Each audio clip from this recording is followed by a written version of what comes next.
Hey now! What is up, everybody?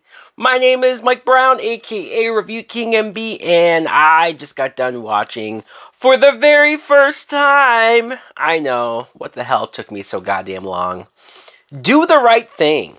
Do the Right Thing is a 1989 film that was produced, written, and directed, and starring Spike Lee. One would call it a Spike Lee joint, perhaps. And this is a film that obviously I have heard about. It would get referenced. It's just one of those movies that I said to myself, alright, one of these goddamn days, I will finally sit down and watch this film.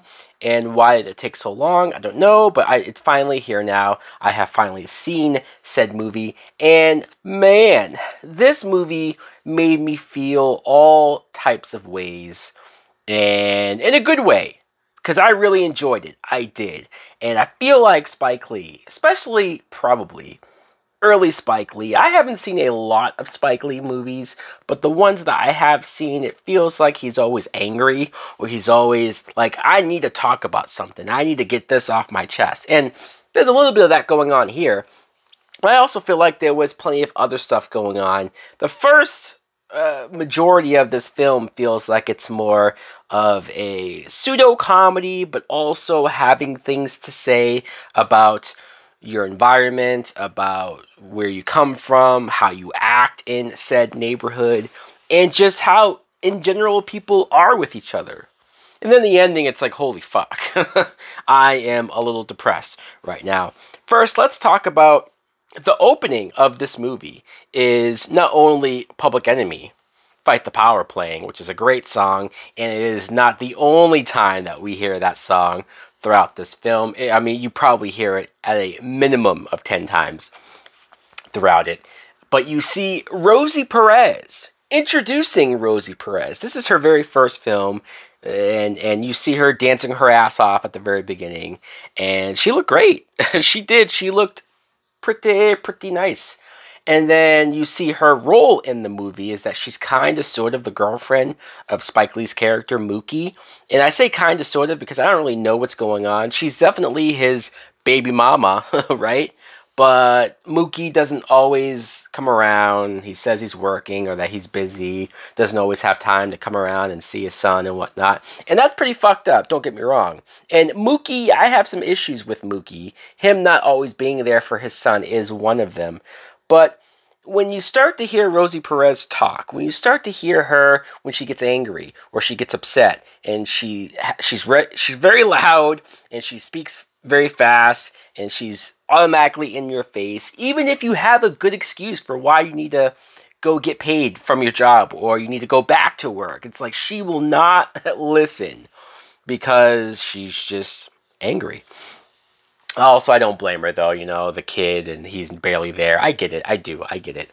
Spike Lee, I was pretty impressed with him as an actor because I wasn't expecting him to be, like, that great because he's usually a director. He's not primarily an actor. And I'm not saying he was amazing. I'm just saying that for this role and for what he had to do, he was pretty convincing, and he was pretty good at just being this guy who, yeah, he says he's here to just work and get that money and do everything, but you kind of get the sense that he's a slacker.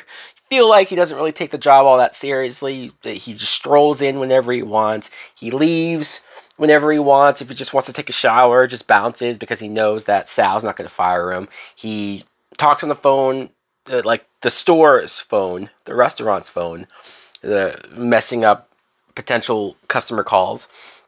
And he just talks a lot of shit. He does. He talks a lot of shit. Now, some of the other actors, I want to mention Danny Aiello, or if that's how you say it. He plays Sal. He plays the boss of the pizzeria, Sal's Pizzeria. And I really liked him in this movie, especially because you see his sons in the film. John Turturro, who plays one of his sons, is kind of an asshole, kind of a piece of shit.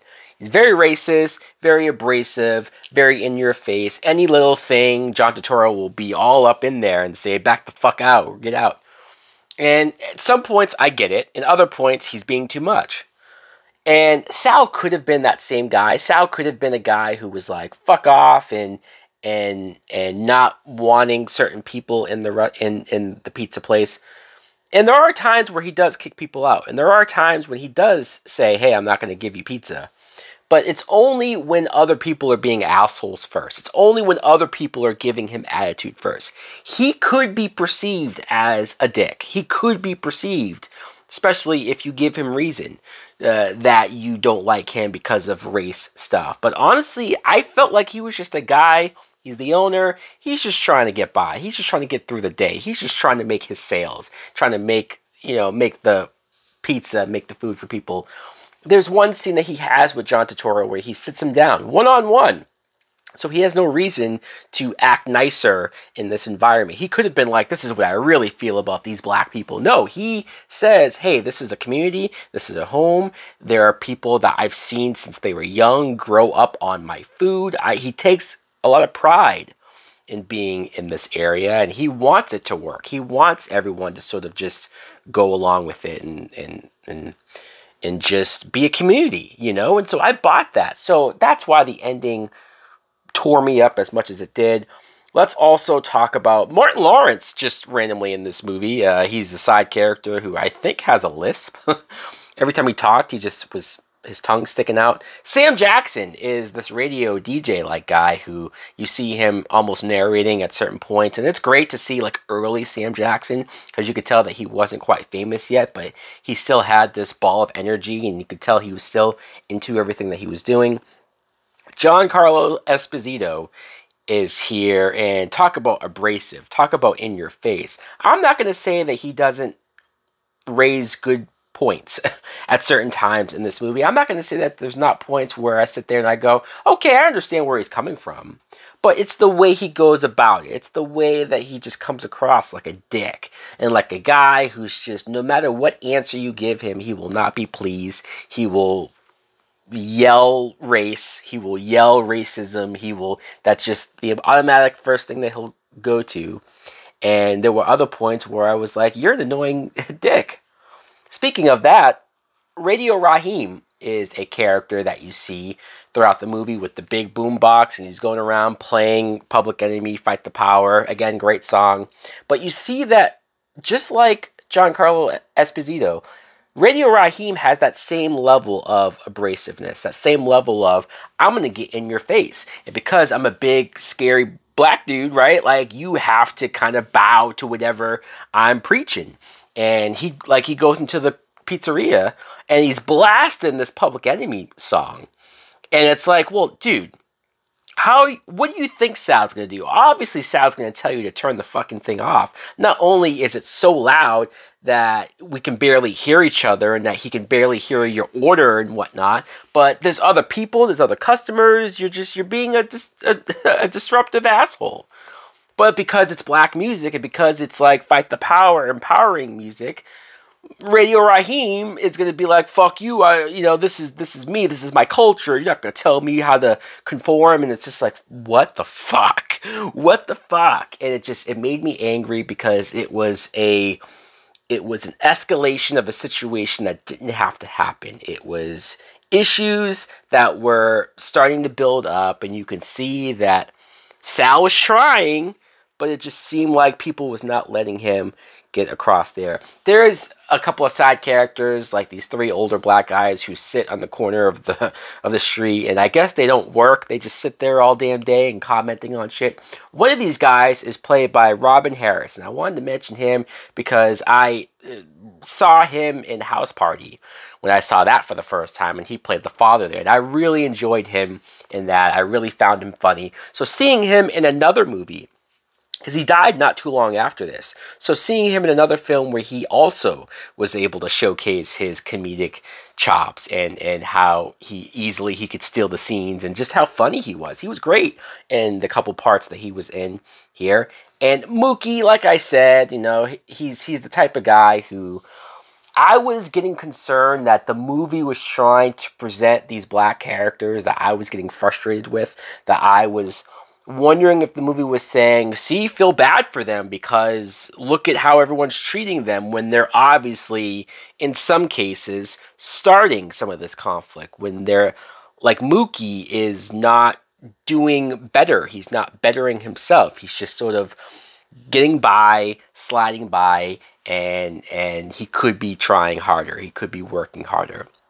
The movie makes a point of showing a lot of different groups of different races who they all have their issues. Not only John Turturro, one scene where he screams every ugly racist black term that he can think of, probably off the top of his head. And then you see like the Asian guy, or you see the Hispanic group, and just the shit that they spew towards each other. And a lot of this shit I've heard in real life, so it's not an exaggeration, it's not over the top. But the ending of this film where shit hits the fan, and I gotta be honest, Sal was pushed. I don't think Sal would have yelled the N-word if it wasn't for everyone sort of getting on him about the music, about Radio Raheem not turning the music off and getting in his face, and just it was a build up of the entire day and being fucked with. And he said something he shouldn't have said, no doubt. But the fight that ensues, the cops being called, who the cops several times in this movie showing that they have a bias towards people in this community, and it's a shame. And it's a shame that not only did that happen, but this movie was 1989. 30 years ago, more so, and we had the George Floyd situation, and we had so many situations of cops and black people being killed in unceremonious, unnecessary, needless ways. And so to see that this movie still holds up, that it's still relevant, that it's still very relatable, you would think that this movie was made last week, you know? Like, it's sad that we have not progressed in a lot of those ways. So I left this movie feeling a lot of different ways, but I was happy. I said earlier that I didn't know what Spike Lee was trying to make me feel about some of these black characters, especially the ones that seemed more abrasive and more confrontational. And then he has a long text, like a sort of epilogue at the end of this that explains that, like, no, there's a lot of people at fault for the events that happen in this movie and the events in real life, if we're being honest, as far as if you act a certain way, shit will happen, and it doesn't need to be that way. Basically, Spike Lee kind of brilliantly just showcasing that we can be the cause of our own demise. We can be the cause of shit going wrong that definitely is unnecessary, but we can at least control how we act. We can at least control our behavior and how we handle ourselves in certain situations. I really enjoyed this film. In fact, I can't wait until I get the chance to rewatch this movie now with everything in context and seeing how everything plays out. Like, this movie was fun, but this movie was also deep and also had a lot to say. And Spike Lee, I mean, he might have directed a couple things before this, but this is a high bar for him as far as me watching a movie of his. This and even Malcolm X that I watched couple years ago for the first time. Like, that's some great stuff there. So I really enjoyed it. I was really impressed with this movie for sure. So guys, let me know in the comments below, what do you think of Do the Right Thing? Do you like it as well? What do you think of some of the themes and messages being conveyed here? Thanks for watching. Like, comment, subscribe. Later!